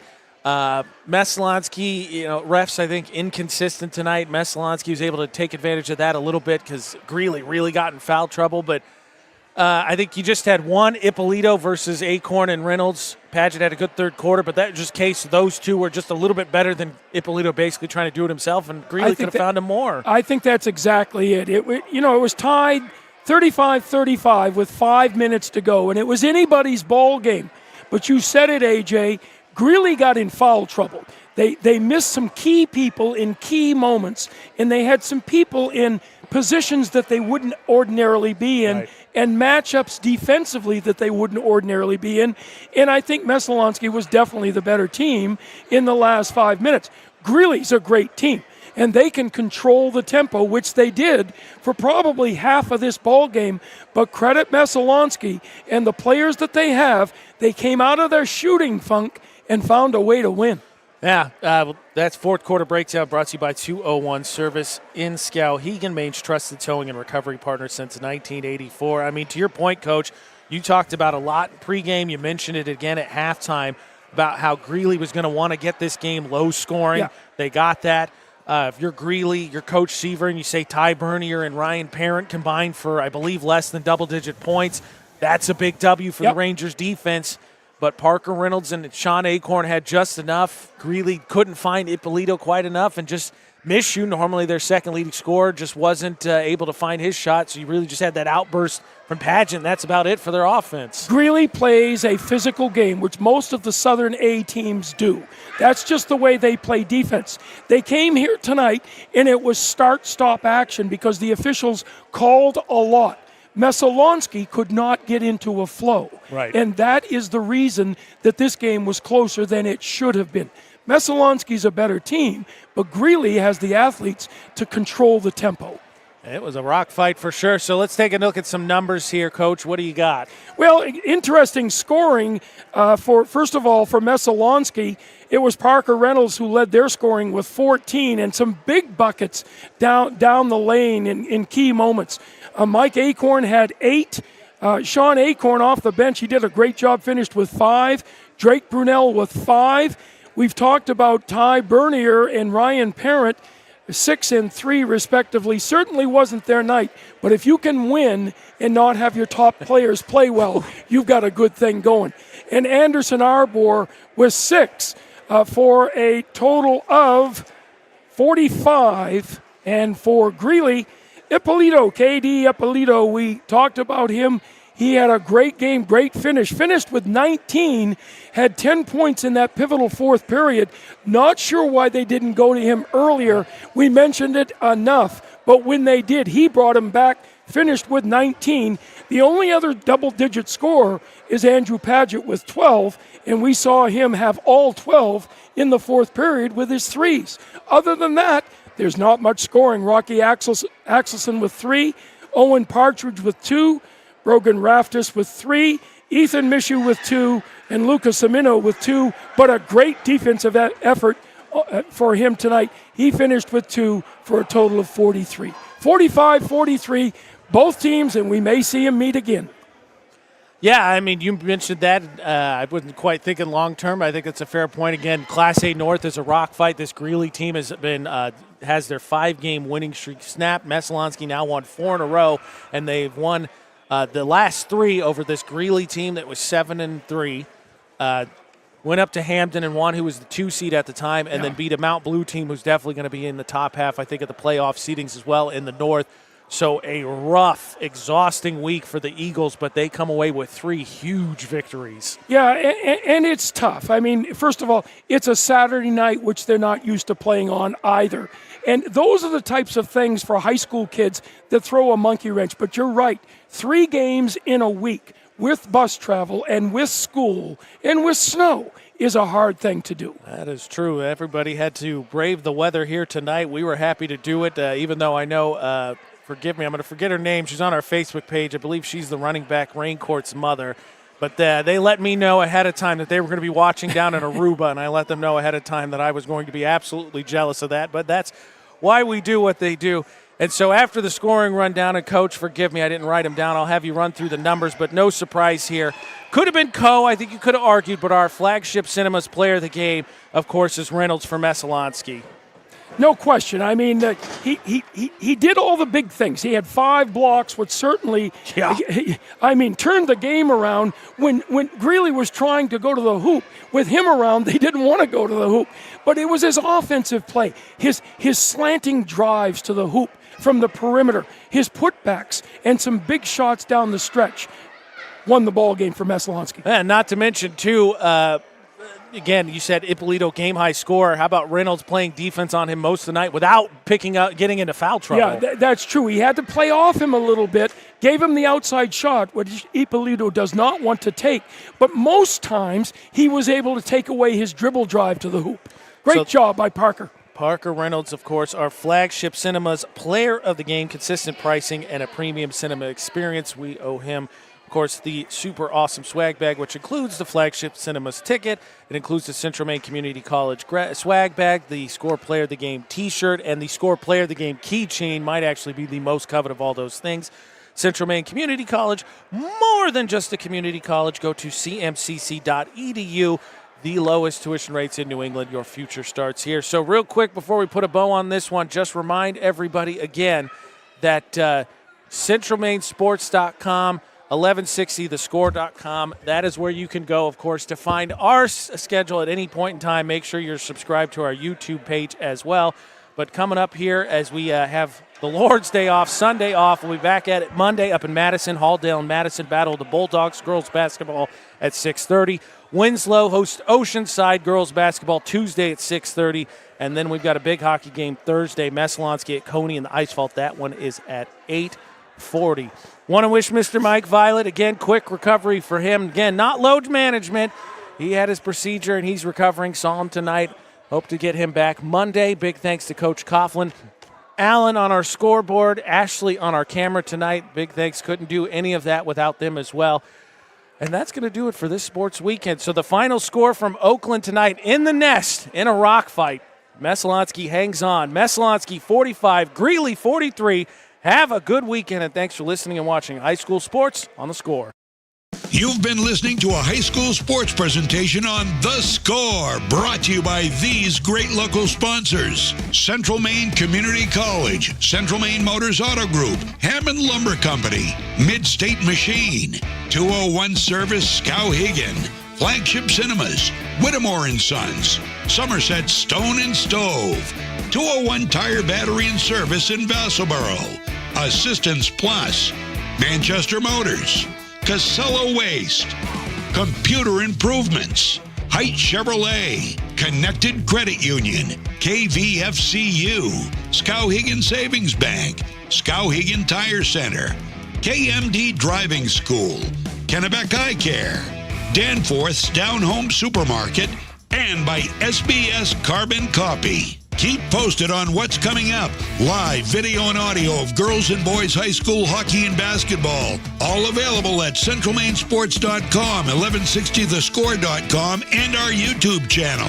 at Central Maine Sports. Please go and subscribe.